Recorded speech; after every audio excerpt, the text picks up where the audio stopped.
What's up, everyone? In today's video, I want to talk about prepping for Season of the Worthy, which is out in about a week from when this video is being made.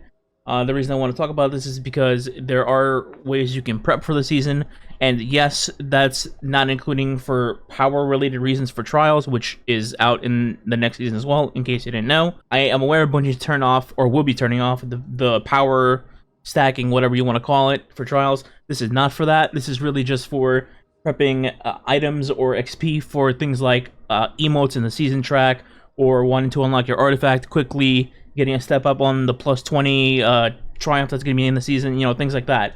Maybe there's good mods in the season that you want to unlock right away and play with. There's also a reason to get higher for GM nightfalls, even though we don't know the exact specifics for that just yet. You can probably assume it'll be some sort of power handicap. So it's for things like that. Not trials. Well aware it's not for trials, so don't jump down my throat for that, please. Thank you. Alright, so before I talk about what you should save, let's talk about what you should not save, in my opinion anyway. And let's start with the Dawning bounties. Now, I don't have any Dawning bounties, but I have the Oven, and that's all you really need to discuss this. So, when the Dawning went away, people noticed that one of your three characters had lost all their bounties and their Oven, which was your main character or the first character that you picked everything up on.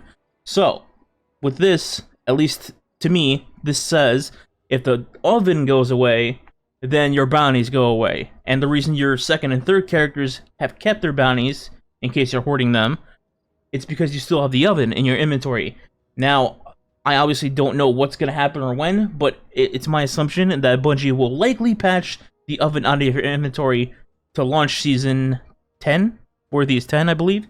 And once the season launches, the Oven's gone, which means the bounties will also be gone. So in case you're saving like 20 of them, in my opinion, you should probably just hand them in and go for bounties that won't get deleted for certain. At least to me, it's certain. You know, you can have you can form your own opinion if you want. That's up to you. But in my opinion, you should delete the Oven. You should not delete the Oven. You can't delete the Oven, unfortunately. You should hand in the bounties and then go for something that's safe. Next up on the list, and this one's pure speculation on my part, are Saint 14's Fractal Line bounties. So my reasoning for this is pretty simple. I think, based on what we heard from Trials, the little clip that Bungie put out, Saint 14 is going to be the narrator for Trials, which probably means he'll be the vendor for Trials in terms of boons, if there are boons, or bounties, if there will be Trials bounties. So with that being said, they'll probably retire these because, well, Fractal Line's going to get retired anyway, so what are these bounties going to be for? So, if you remember when Bungie changed Gunsmith bounties, people who saved Gunsmith bounties had them all deleted because Bungie changed how they worked, and thus they all disappeared. So, if they're going to retire these, or change them to Trials bounties, it's more than likely going to be that the ones in your inventory, if you're saving them, are going to get deleted. So, because of that, I think people should hand these in if they're hoarding them, and again, save different bounties. Alright, this last one is up to you, really. It's 50-50, and they regard the Vanguard, the Crucible, and the Gambit weekly bounties. In case you didn't know, weekly bounties give the most XP out of all bounties, unless there's double XP going on, and these in particular give you Bright Dust. Now, in case you didn't know, Bright Dust is pretty damn hard to get or grind for, because you only get 10 at a time for repeatables, so mostly people just do the weeklies, stack up, and buy whatever they can for super expensive ghosts or ships or whatever. So, if you are someone that values Bright Dust and collects it because you are a collector or whatever and you're low on Bright Dust, then you can probably just do these and not worry about them. If you don't care about Bright Dust, you can keep them in your inventory for next season. Me personally, Bright Dust is pretty hard to get, so unless they change the system, I'm going to just keep handing these in and stacking up Bright Dust. But if you have, like, I don't know, 50,000 or more, then obviously that doesn't matter to you, and you can just hoard these, and they'll give, I think, 12,500 XP next season. Also, a quick thing to note, this one right here, while this is a weekly bounty, it obviously doesn't give Bright Dust, and it doesn't give the same amount of XP as this one and this one. Don't know why, they're all weeklies.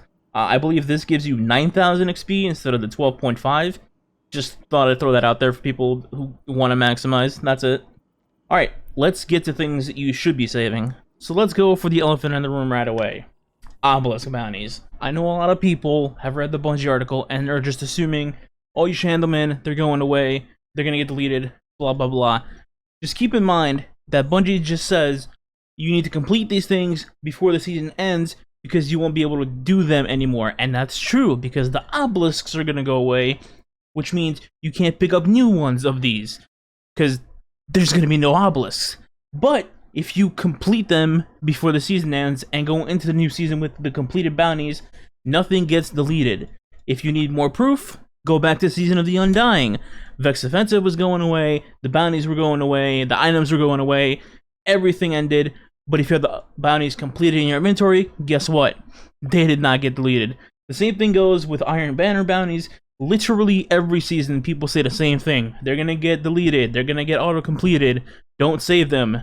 And every season, they just stay in your inventory and nothing happens to them. People can do what they want, but in my opinion, don't panic. You can save the obelisk bounties just fine. They're not donating bounties, they're not tied to an oven. They should just be fine in your inventory, and that's that. You have 2 weeks to stack them up if you want. If you don't, fine. But if you're listening to me, I would. And as you can see, I have. Alright, let's move on to gunsmith bounties.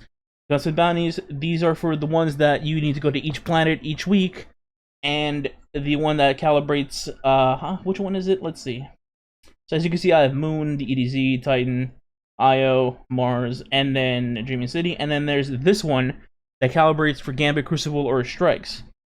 Both of these can be saved. All of them will be fine. This is because, as far as I know, Bungie isn't going to change the bounties again for the gunsmith, so they won't get deleted this time. Sorry about that. And their weekly XP, just like everything else, which is 12.5k, unless you have double XP. Next up is the Crimson Days bounties from Shaxx. Obviously, you can't do them now, but if you had them completed and saved from when Shaxx was doing the event, I would still save them for obvious reasons. Again, they're not tied to an oven. There's literally no reason why they would get deleted. And that's pretty much it. You just save them, and they also give double XP, by the way. So that's another plus. So if you haven't handed them in, definitely keep them. Then we've got clan bounties. Obviously, you need a clan to do these. If you don't have a clan, I'm sorry. If you do, you need one clanmate at least to do these. Actually, I think you just need one for all of them. So if you go to Hawthorne, she'll have Gambit ones, Crucible ones, one for the Nightfall Ordeal if you have your clan rank maxed out, and then one for the raid. So you just need one clanmate, go in. Some of them will be win in Gambit, win in Crucible, or it'll be play X amount of matches in both, or it'll be get like 5 invader kills or guardian kills in Gambit, and then the other one I think is 20 kills with a clanmate or assisted in a game, or overall, not in one game. And then the Ordeal one is just clear the Ordeal. The raid one is just complete a raid. Literally, you can just get a checkpoint and complete it. But the hard part for this is just doing it with a clanmate, honestly, in my opinion. And then finally, for now anyway, we have the Eris weekly bounties. These are all weeklies. These all give XP, even if it doesn't say it on the bounty itself right here. Trust me, it gives XP. They're all 12.5k, just like normal. And that's it for this week. Next week there might be more. Like there could be more obelisk bounties. There will be another one of these gunsmith bounties. I'm not sure which planet it will be. But as you can see, right now I'm sitting at 56. So there's plenty of bounties for you to pick up around. If you don't want to stack up on weeklies because they take too long, or you don't have time, or you have a ton of slots to fill, there are other options, such as the 801 bounties. Where is she? Over here. 801 bounties actually give more XP than normal dailies for some reason. Don't know why. They give around 8.7, like 8,700. So close to 9k. Normal dailies give around 6k. So I don't know why those are different, but hey, take advantage, I guess. So do 8 bounties. You can do planetary daily bounties, not repeatable ones. So don't do like moon repeatables. You just go to each planet, go to the vendor, pick up the 3, or whichever ones you don't want to do. For example, I hate doing like go to Mercury and then kill 10 Minotaurs with a fusion rifle when there's like 1 Minotaur on the entire map every hour or something. So just go around planets, pick up easy ones that you want if you need, room to fill. And that's really all there is to do for XP regarding bounties anyway. One last thing to note, and this is completely optional, this is not anything close to mandatory or something you should be worried about, but you can still save exotics in your Postmaster. And yes, they will roll over, and you could actually, I think you could be guaranteed to get the new exotic / exotics next season, because I think they're all fitted engrams now. But also, there's a small reason to save them, because the current season exotics, armor-wise, are bugged, or seemingly bugged, where they just drop up to like maybe a 54, and as low as the mid-40s, which obviously should not be happening for exotics. I have literally never seen exotic armor from the Season of Dawn be a high stat roll like a 60. Literally never. Outside of, you know, putting a mod on it, but who's going to count that? Also, you can save golf balls and prisms if you want, but that requires you to farm a bunch of ordeals, which I know most people don't want to do. But again, just an option if you want. And that's pretty much the entire video. That's how you can prep for Season of Worthy if you want mods or emotes or just have high XP for artifact levels for the GM Nightfalls. And as always, if this video helped you, be sure to follow on my Twitter, my Twitch. Obviously, subscribe on YouTube if you want to see more videos like this. And hopefully we'll have more content in the future other than, hey, do the sundial for 3 months and then maybe something will happen. Alright, I'll catch you guys next time.